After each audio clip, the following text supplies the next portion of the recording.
Hello and welcome to this presentation on the Medmont Meridia corneal topographer. This presentation covers the intuitive software. So let's have a look at the software.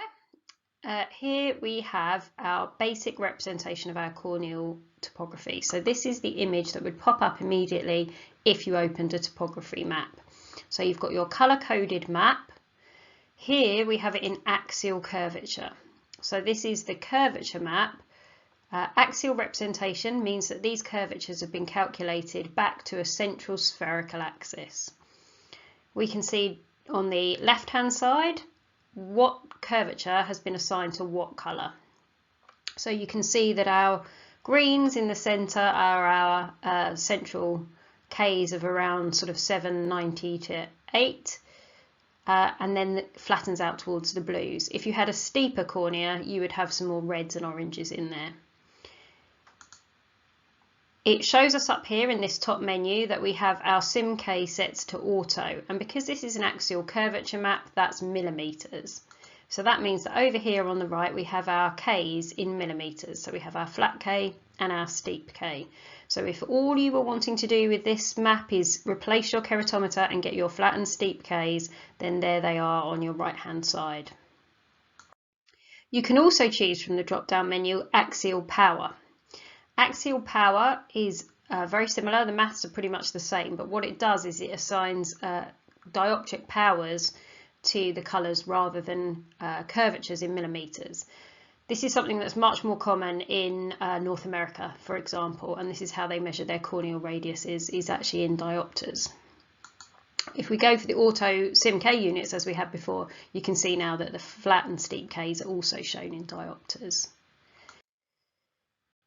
Here we have a set of screening indices for disease. We have the IS index, which is the inferior superior index, and what this looks at is the average curvatures or dioptric powers across the top half and the bottom half of the maps and compares them.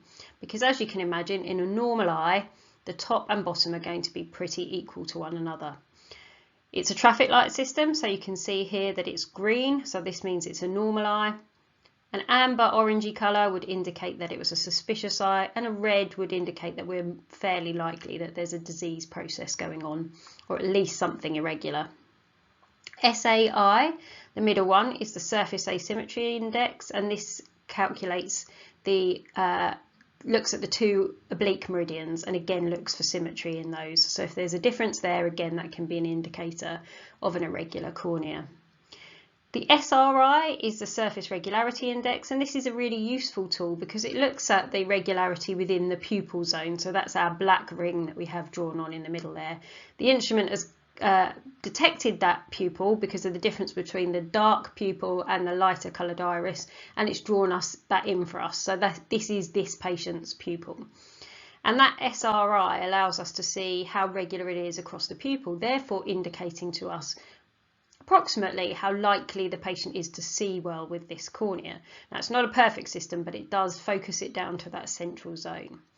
For this patient, we've got a nice spherical cornea that's flattening off in all the meridians pretty equally, and it's giving us a nice set of green indices.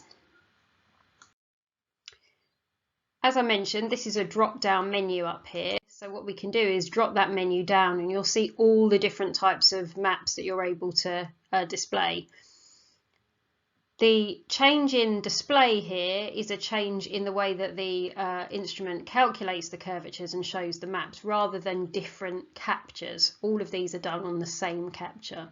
So you can see that you have tangential curvature, height, refractive power, elevation, height in Zernike, fit, ray error, wavefront error, and there are more below that.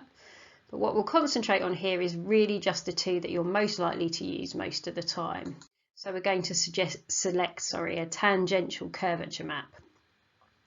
Tangential curvature maps don't force the curvature to be related back to a central spherical axis. It actually calculates the curvature locally based on the curvature of surrounding points. This means that it's maybe more sensitive out towards the periphery, but it's also maybe a little bit more prone to artifacts as well.